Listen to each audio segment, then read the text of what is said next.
Welcome to Not Milk Never Milk. Subscribe if you're lactose intolerant. You'll start by confirming connection and credentials. Once the network is stable, open the VPN app or settings. If you have a provider app, sign in now. If not, tap Add VPN or Install Profile. Make sure permissions for location or network are allowed when prompted. You're doing this to let the phone route traffic securely and to apply provider settings. After login or adding the profile, pause and confirm server list or import file is visible before moving on to the detailed configuration. Now you'll configure the connection details. Choose a protocol, WireGuard for speed, IKEv2 for stability, OpenVPN for compatibility, because protocol affects latency and battery.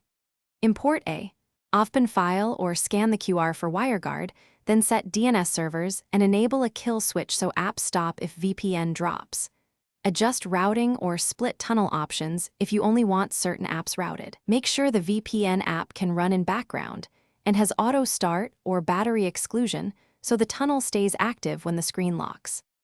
Finally, tap Connect and wait for the tunnel established message or VPN icon in the status bar. Once connected, verify by loading an IP check page or using a location-sensitive app.